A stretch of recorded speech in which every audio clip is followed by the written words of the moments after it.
fine. There we go. Can you see that all right, Julie? Okay, good. All right, so I want to just say that if there's anything that I say that you're interested in, you can always email me, meetceleste@gmail.com. I am a licensed marriage and family therapist, and I really am grateful to Julie for offering this opportunity for me to share with you some steps that I use with clients. I am doing telehealth video sessions right now, and the process that I use, the anxiety relief method, is really works well through the video medium. So I've worked with people from all over the world, actually, and the processes that I do are specifically meant for getting the change that you want sooner than later. And change could be, I notice a behavior, I don't want to act this way anymore, Celeste, help, and that's my world. Okay, and I love it because I am doing this experiential work with you, but then you go test it out, and I love hearing the outcomes. So I'm going to move to the next slide. All right. So the 3 secrets of the mind to soften the anxiety response. So I say soften because even though we humans like to control things, the automatic deeper part of our brain, what we can call the subconscious or the unconscious mind, does not react well to our control. and so this is really important. So a lot of the methods that I'm using are simplistic, and they are designed to connect with the emotional part of the brain.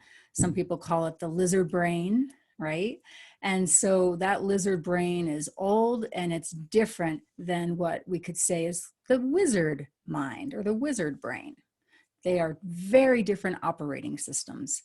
So when you can't change the wind, you can adjust your sail. Have you ever tried to stop the wind? Doesn't work, does it? But you can adjust how you are embracing the wind, or you can duck behind, a building, and then the wind suddenly is different. And that means you took an action that was not about the wind, but about how you are perceiving the threat or the obstacle. So the number one of the 3 steps is that the behavior, all behavior, is initiated automatically and unconsciously. So if you're married, or if you had roommates, and you happen to ever see someone as they get out of the shower and they take their towel, everyone does it different. And this is automated. Think about the last time you took a shower and you got out and you took your towel and you did it the way that you did it. You pretty much do it the same way every single time. It's automated. My husband has a phrase, and it's called the barn horse. And so one day I said to him, hey, before you come home from wherever he was, would you drive by the store? Sure, honey. And then he ends up in the driveway and he realizes, ooh, I was supposed to go to the store. Darn barn horse. And that is a great story to illustrate, because I'm sure he's not the only one who's thought, I'll just go by that store, I'll just drop that thing off, and then you end up in your own driveway with your car. And cars are another place where we tend to go automated. I can go from point A to point B, but if you asked me the next day, how many of those stoplights that you went through were green or red when you got to them? I'd have no idea. Well, how many red cars were nearby on your way? I don't know. Well, what exact route did you take? And now I have to think, what was the exact route that I took? I could probably come up with it, but most of the time it's automated. Okay. So the barn horse is like that. And there's a car that we bought, my husband and I. And I won't mention the maker, but if you have this car, you'll know exactly what car it is. And first time I was in the car with him, he puts it in reverse and I hear beep, beep, beep. And I thought, well, we're not like a delivery truck. Why do we have a beep when we're reversing? That's weird. Then one day I was standing outside as he got in this car and he put it in reverse. And I noticed, gee, that's weird. The beep is not audible. Huh. The beep is only happening inside the car. What? Why? Why was this installed? I don't have the answer to that. All I know is there are many forums online going, why was this installed? I think I know when I'm reversing the car. So I'll show this to the camera. There's this little device. So I researched, how can I turn that damn thing off, right? And the automatic programmed beep, beep, beep, I definitely wanted it to change. So I found this little tool and you plug it into the car and then you sync it with your Bluetooth on your phone. Isn't that cool? And then you can adjust. Now, I couldn't turn it off, but I could turn it so it was only on one beep. So you put it in reverse and you only have one beep, and now you're not having the insistence of beep, beep, beep. So this is another good metaphor for, you may have noticed times when you think, oh, why do I keep doing that? Now, I was saying that, why did they keep this beep beep in this car? Why did they do that? But the why will never change it. So we have to get the app, and that's what I do. So if someone says to me, I don't know why I do that, I say, oh, good. If you don't know why you didn't do it, why you did it, then we know you're not consciously trying to do it. That's good news. And they say, really? And I say, yeah, because if you didn't consciously do it with your wizard brain, we know it's a lizard brain option. And because it's an option, it got installed somewhere. It got installed somewhere, and usually it's childhood. And a story about that is a client who would react to his kids with anger. And he said, it's the stupidest thing. They do something that's really just playful and funny, and I am chewing them out, and I don't want to be that kind of dad. So he had a lot of shame. And I said, well, let's not worry about the shame yet. Let's see if we can just adjust the way that your mind is working. And so we went into some of those, I call them files, like a file. And a file gets started. And when the file gets started, it also gets coded. And when the coding happens, you then react based on the coding. So for instance, zebra. Zebra has a file, and it's a file with lion's face on the cover. Yay, that's good. And that's good. That's good because we want zebra to have a file with lion's face on it, but more in particular, more precisely, it's not a sleeping lion. There's no threat there for zebra. It's a running lion. So that means anything that looks like a running cat for zebra will install fear. That's the coding, fear, which will get her to run super fast, like a Porsche engine just got installed in her body. And everything that's not useful or needed, because hey, if you're about to die, who needs digestion? Who needs to think about sleep? No one's hungry anymore, and you don't need to procreate. Those are the other things that this brain is also tracking and doing for us all the time. If you ate breakfast this morning, you may have noticed that you did not have to do this. Large and small intestines, please digest me. You didn't have to do that. Yay! Automation is good. Automation is good for zebra.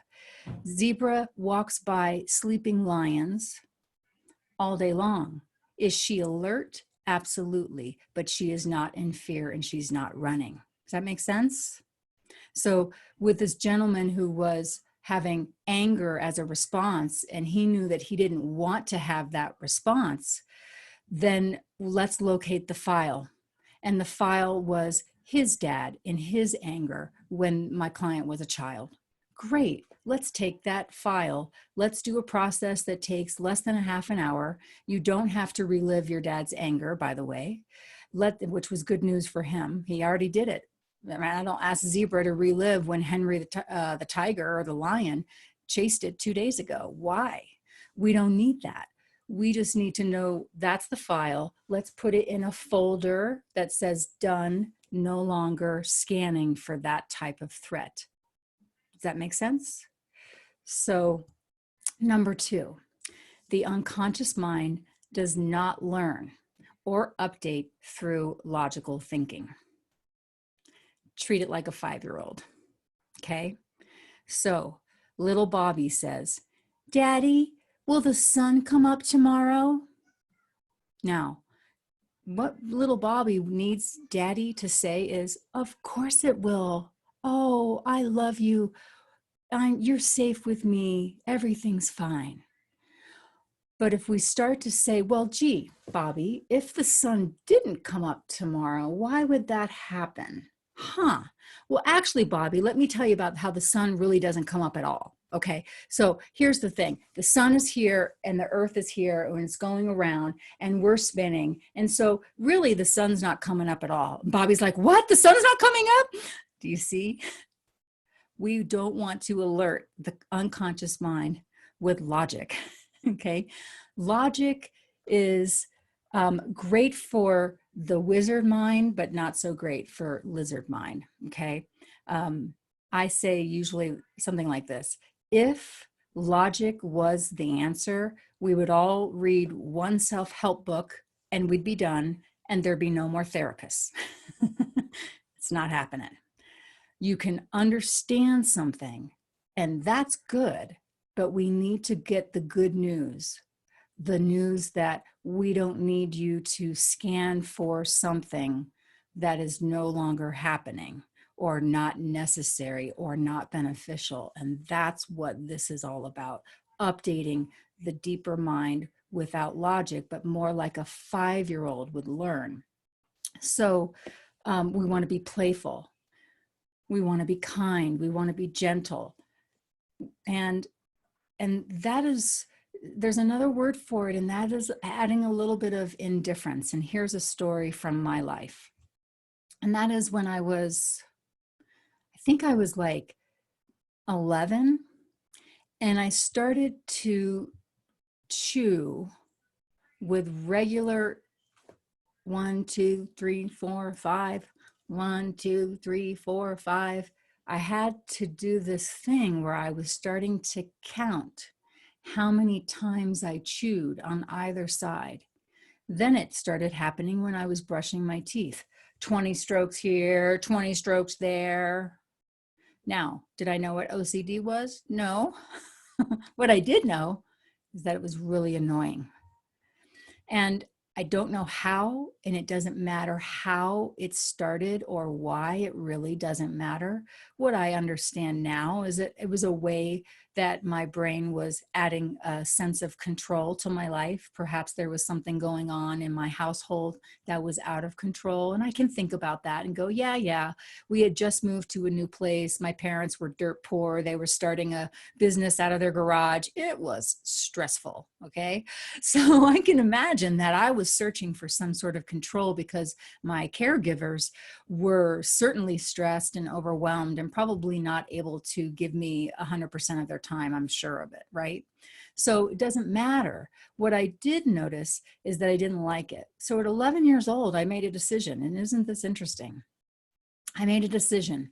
I don't want this to happen anymore. What can I do? I'm going to notice when I start to count, and I'm going to not count anymore. Or I'm just going to chew on one side.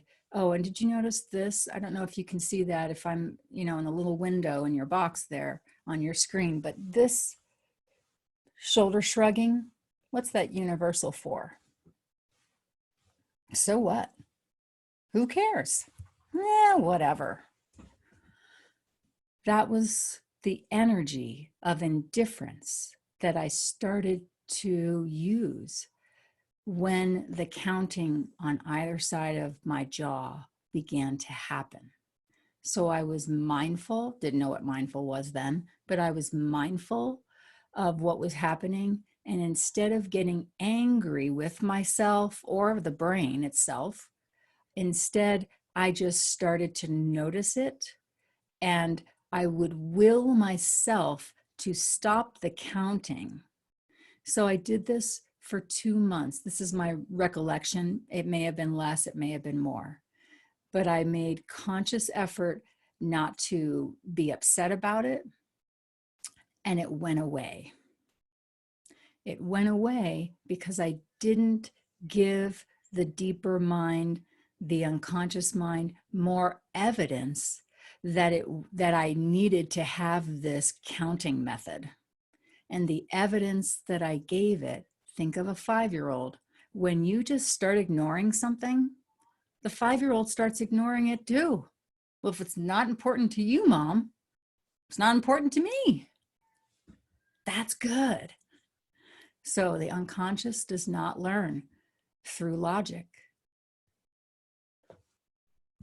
Number 3, I love this one.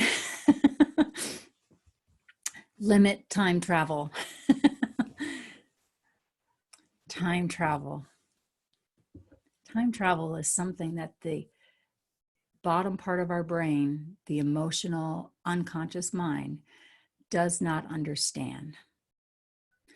If you're thinking it, then it must be happening. And if you're thinking it and it must be happening, then I need to help you out.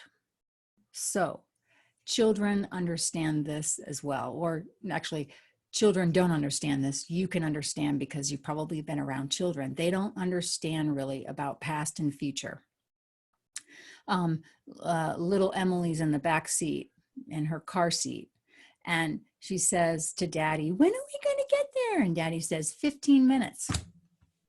And little Emily, 2 minutes later, "Daddy, when are we going to get there?" 12 minutes. Right? So what is that? It's just words coming out of Daddy's mouth, but we have no idea as a 5-year-old, a 3-year-old, a 7-year-old, what that really means. You remember Aunt Susie? You met her 4 years ago. And the 8-year-old's looking at Mom going, "Okay, sure." What? If it doesn't exist now, not much is going to be there in their memory. Sure, they were there, but the idea of it happened and it lives somewhere doesn't make sense.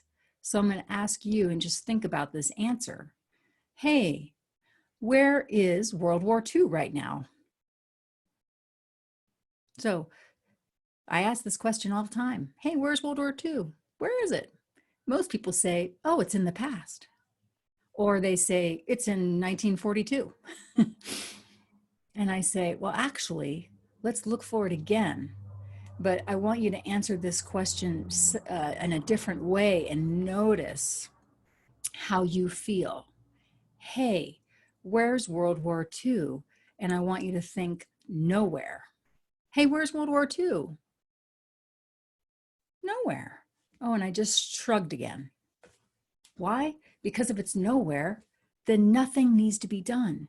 And if nothing needs to be done, then where am I at now? Right here, not anywhere else, right here, back to where all possibility lives. All possibility only lives in the moment that we're in. Even yesterday, you may have worn a particular color shirt. So just think for a moment. What color shirt did you wear yesterday? Maybe it was a dress. Now, if I said, where are you wearing that shirt or dress yesterday? And you say, the past. You can start to believe that you can change what you wore yesterday. But if I say, hey, where are you wearing that shirt yesterday? Or what kind of, or can you, no, wait, let me begin again. Hey, I'd like you to change your shirt or your dress yesterday and wear something different. Go. The best response from you now would be to say, Celeste, yesterday's nowhere. Then nothing needs to be done. Where are you as a 10-year-old? What needs to be done then about you being 10? Absolutely nothing. Gets you right back here. So this is the time traveler. Wizard mind is a time traveler. Lizard mind is not. It is coated with material from what we call the past that we can update, but it is not thinking in terms of anything but present moment. By the way, it's fast. This is a half second faster than this part of the brain.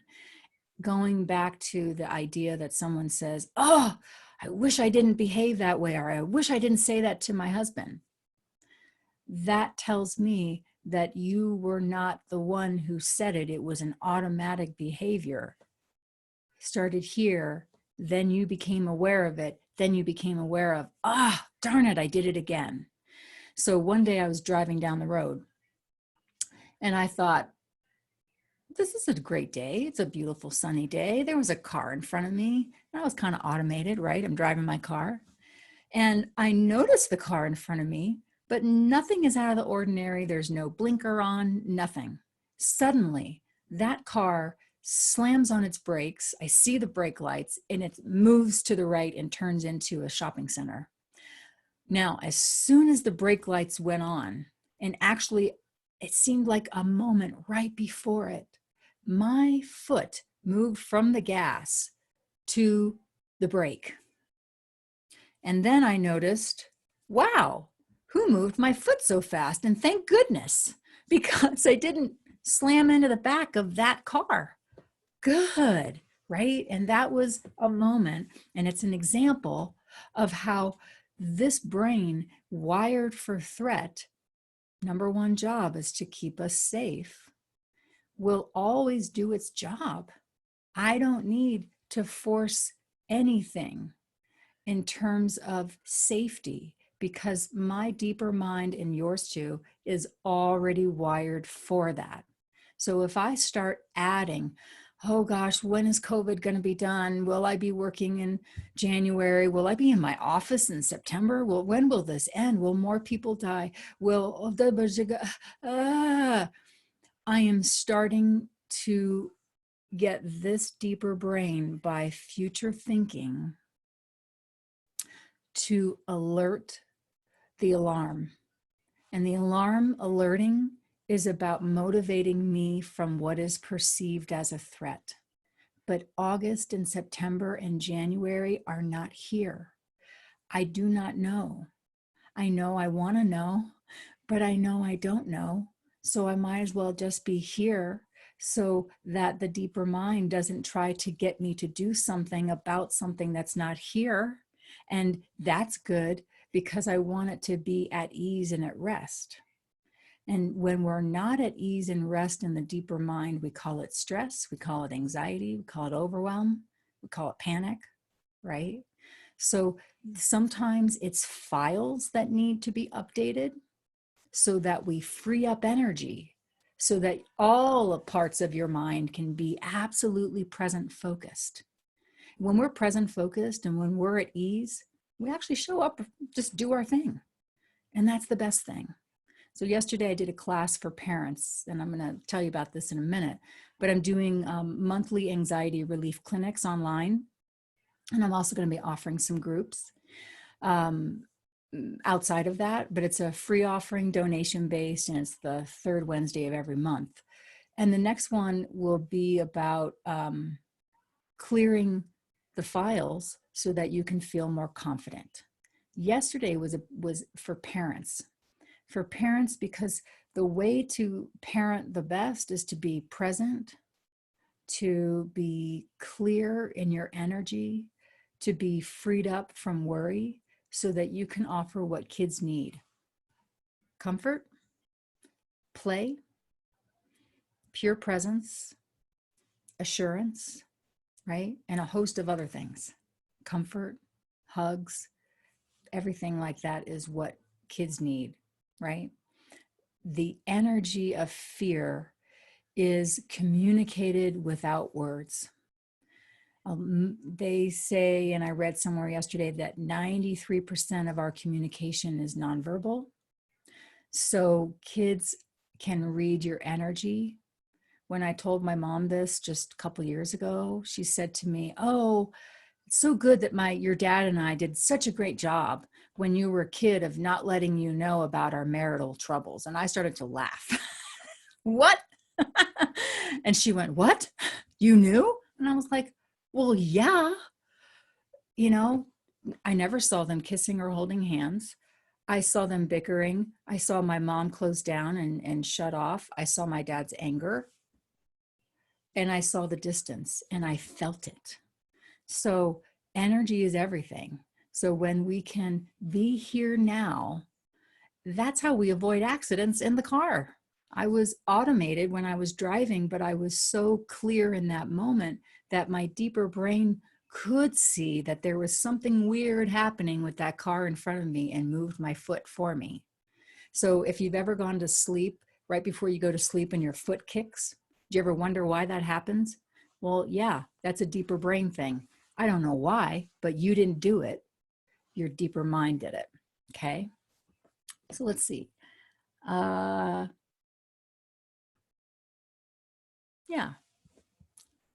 All right. So I'm just going to move. Oops.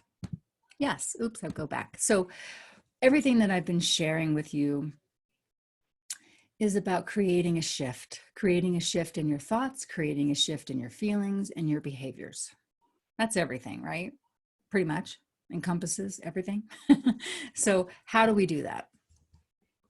The way that I begin with every client, with every group, is to choose a place or an object in nature. Why? Because nature is freed up from human connotations. When anyone tries to choose a dog or a cat, I say no, no, because we've given human qualities to dogs and cats. So nature is safe. It's a safe place for us to integrate. It's a space that we can always trust.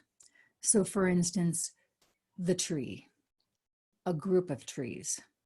When we're nearby a tree, we're underneath the canopy of the tree, we're hugging the tree, we're sitting underneath the tree, we're watching it move in the wind.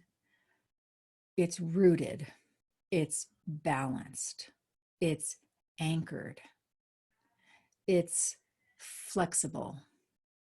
It represents community or family. The smell of forest can take our stress and neutralize it if we breathe long enough with just attending to the sights, the sounds, the smells of a forest, the pleasant smells, the green, the brown, the roots themselves, right? So we can use nature symbols. Remember, the deeper mind learns like a 5-year-old. Yeah. Give it the good news and attend to what would tree do, or what would lion or lioness do? Calm, secure, at ease, strong, united, clear. And you could add some of your words to this list. Because if I say lioness or lion to one person, what does that bring up for you? What does that energy of lion or lioness bring up? It's very different for one person to the other person. So it's important that we code the symbol for what is best for you and what it means to you. So I have a woman who was overeating. Now, this is actually very useful right now because most of us have been sheltering in place at home, and a lot of people are gaining weight. And why? Well, because food is comfort.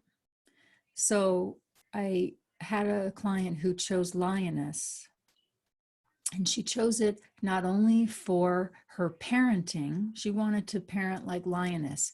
be calm, be clear, be secure, be at ease. But also, if I have to, I've got some power. I'll use it if needed, but if I don't, I won't.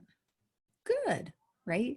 So she's alert, but she's not using the energy if it's not needed. She was playful. And then she realized, aha, here's a story of lioness that I can use. When lioness makes a kill, she doesn't overeat it. So just think about that.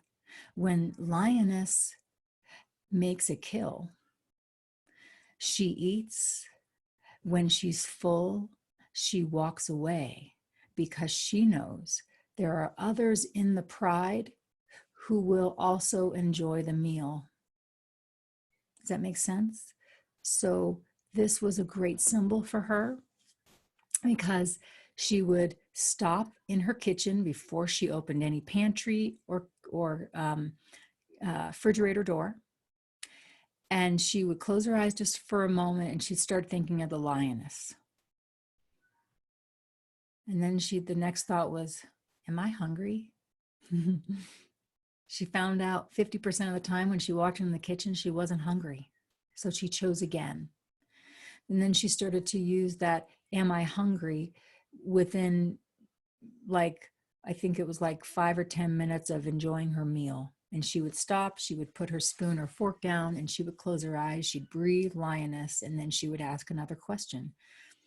Am I full? Am I 3/4 full? And she would get a yes or no instantly. And many times she would wrap it up immediately and she'd put it away. The wolf. The wolf, for me, feels like leadership, feels like a sense of inner guidance. So, Mother Wolf, one day, I was just looking at the time, Mother Wolf left the den, left her cubs, and she went hunting. And she crossed a river, and she didn't know it, but about 10 miles upstream of that river, there was a very large cloudburst that dropped an enormous amount of rain. She had heard the thunder, but she's not a weatherman. And so she was just hunting on the other side. And lo and behold, she comes back with a kill, and she sees that the boulders that she was going to cross back over are now underwater, and she can't. So here's what Wolf would never do. Wolf mother would never say to herself or think, oh, I'm a terrible wolf mother. I should have known. Not a chance. Because her inner guidance is her inner guidance. And she's all about feeding and being a resource for her cubs. So she used that inner guidance. We can call it intuition, maybe. And she sniffed upstream and downstream, and she went downstream because her inner guidance said, do that. So what a great symbol, because we need that these days. We need to trust ourselves. We need to trust that we know in the moment what to do and how to do it and not second guess ourselves. So she went that way, and she found a crossing with some bigger boulders that she could get across. So she went back upstream, she grabbed her kill, she went back downstream, and she waited another hour just to make sure that she was safe enough to get across. And by that time, it had dropped a little bit of level of that rushing water. And she got back to her den and she fed her family. So leadership and inner guidance. And the thing is that these symbols may seem very simplistic, but they work. I had a woman who wanted to be a good co-parent. Her stepkids going from the mother's house to her house with her husband, and she would have a lot of reactivity around the way the other parents were parenting. And so I said, well, gee, it seems like they know what they're doing. And don't you want your kids to have more than one adult offering parenting? And she said, well, yeah, I do. Oh, okay. So it seems like then the kids will give the feedback to each parent if it doesn't work for them. What do you think about that? And she goes, oh yeah, they'll give you feedback. Oh, okay. Okay. So it's like there's a strong symbol out there that represents letting others parent and knowing that the children are going to be fine. And she went, elephant, it's elephant, totally elephant. She remembered that the aunties parent each other's children. And she went, that's it. So whenever she needed it, she would call on the symbol of elephant. She would take 10 very mindful breaths, meaning taking a very strong inhale, thinking of elephant, letting anything else out with a sound. An audible sound is a great way to let go of something. By the way, that audible sound also cues the deeper mind, boom, to get you in the parasympathetic. The longer the exhale and the sound that you make will absolutely help the deeper mind, which activates you, but also calms you to activate strength, allowing, comfort, whatever it is that you need. So my next anxiety relief clinic is by Zoom, Clearing the Way for Your Confident Self. And that's May 20th at 11 a.m. There's my email address again, meetceleste@gmail.com. I'll also give you information about the courses that I have online. Some of them are free. And I've done 2 clinics this month that you'll have access to. So I'll send that out to you. If you have any questions for me, please reach out. If you'd like to get on my list for a course for clinicians and facilitators to learn the anxiety relief method, that's going to be starting up probably in June or July. And again, it'll all be online. So more information at meetceleste@gmail.com. And I'm going to open it up for questions. If there's any questions, I'm going to stop sharing my screen now and just see if anyone has any input, or perhaps I guess I'd like to know, is there one thing that I shared that you went, oh, I just so needed that information today? So is there anything that I shared that you really are happy that I shared today? I'll speak up. I was just really appreciating the, just going back to the brain education stuff around, and now my brain turning off. Around how logic not only doesn't work for deeper mind, but how logic can actually be alarming for deeper mind.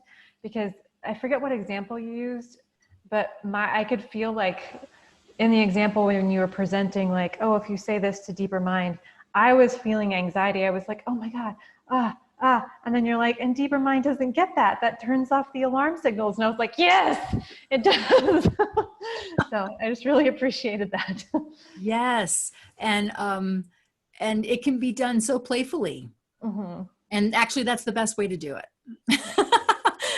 Because if we're being playful and lively, not in a scared way, mm-hmm. then there's no input there that we're in a threat situation, and it immediately gets it. So playful laughter. So when I sometimes in the past, I'm seeing it less and less in myself, that when I do presentations like this or stand up in front of a crowd, I used to get really worked up, like weeks and days before.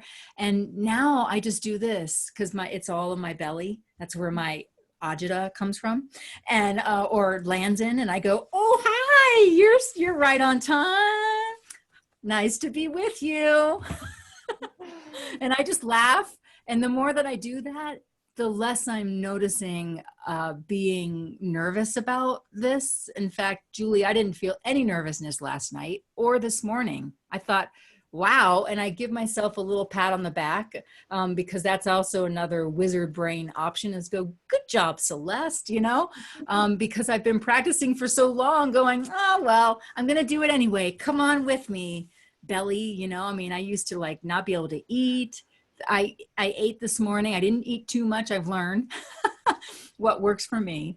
Yeah. So thank you, Stephanie. Yeah. What about for you, Julie? Did anything come up that was an aha? Yeah, I liked what you were saying about limiting time travel and specifically about where is a past something and being able to say technically nowhere, not just the past, but nowhere, and then therefore allowing yourself to go, okay, then nothing needs to be done about that, bringing yourself back to the present moment. Yeah. Because that's, I think, a struggle I have had is often having those things from beyond, you know, kind of revisit and feel like that's circling in my head. So being able to stop it and, you know, think about being instead transport myself back to the present moment, you know. That's right. And nowhere is a great word. Yeah. What needs to be done about nowhere? Right. It's like, and words have power. And past is a big word for us. Right. The past, my past, right? And so when we say, or the past, it absolutely has energy, but nowhere has no energy. So it's a beautiful thing. It's all that away. Yeah. And another thing on that note, Julie, is to be aware if you start to judge yourself for having the thought and thinking about the quote past, and trying again not to alarm the system. Because if we go, oh my God, I've been thinking about this for days. Oh, or I can't believe I let myself go there for 5 hours or whatever. I'm so upset at me. Now, what have I just done again? I've engaged the fight or flight again, right? Because I'm going, and if I'm, well, then the deeper mind's like, well, where's the lion? Yeah. Oh my God. And I also liked your examples of looking at nature, you know, to be able to create that shift and think about things. You know, I know when I was working with someone and we would do some visualization, I would often picture sitting under a tree. And so seeing your picture of the tree and kind of what that represents kind of helped that make sense. Yeah. Yes. Julie, I'll send you a link. I have a YouTube link of a 5-minute tree meditation that you can add. Nice. Yeah. That'd be great. Thanks. Okay. You're welcome. Thank you. Oh my God. Okay. Yeah. I just have to add that was like, that's one of my new favorite things ever, was instead of just saying, you know, like if you start to beat yourself up, like, I can't believe I let myself stew in that for 5 hours. And then I'm like, grr, then it's so true. Deeper mind totally is like, where? Oh my God, where? It's so freaking true. Oh my God. That's like one of the best things ever. I think that's going to stick in my head because that was so true and so funny. Yeah. And it's just a habit. It's a habit to be upset at ourselves, you know, for X, Y, or Z. It doesn't matter what those things are. It just matters when we catch ourselves and we go, oh, well, so what? It's nowhere. I'm back. Now what? What's here? You know, mostly it's like looking around in your space. No lion. Okay.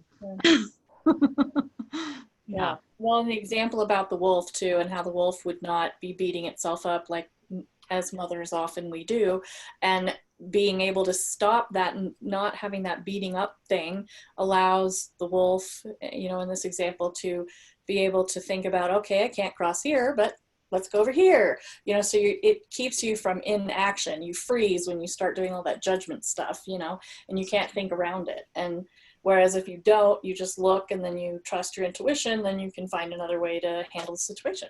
It's so true. And, you know, I like to use wolf for so many examples, like wolf in that example of crossing the river.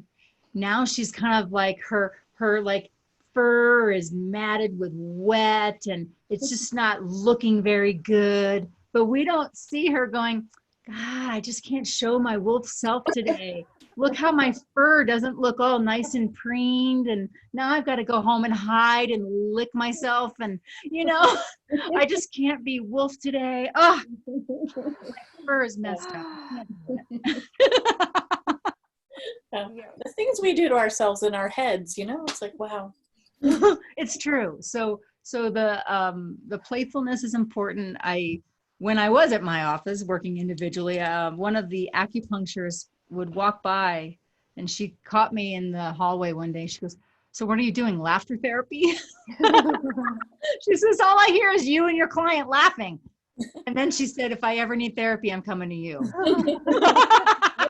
I'm like, good, because that's the key, is to not be, to have threat in me, like, well, we should really take care of that. And yeah, let's talk about shame, you know? So I like to liven it up and be playful and start to get the shift through stories and the metaphors and the visuals immediately. So yeah. Yeah. Thank you so very much. This was so very helpful. And I know when I send out the recording and your PDF, it's going to help even more people. And so appreciate you doing this. This was really, really helpful. I feel better. Hopefully everyone who listens will feel better. So, and Stephanie, if I don't have your email, if you'd like to send me an email, I'm happy to send you the recording and the PDF. Oh, yeah, absolutely. Yeah, so feel free to reach out to me. I think it was on the flyer, but I can also give you my email. It's just julie@authenticallyu.biz, and authentically spelled as is, and you is the letter U. You.biz, you said? Mm-hmm. Yeah, Okay, so cool. just shoot All me right. an email and I'll just add you to the list to send the recording and the PDF to. Okay, awesome. Thank you so And much. thanks for joining today. Cool. Thank you Yeah. too for hosting. Yeah. Oh, sure. Yeah. All right. Well, you guys take care and remember all these wonderful things, and don't let your lizard brain go crazy today, and have a good day. Thank you. Thanks, Stephanie. Bye. Thanks. Bye.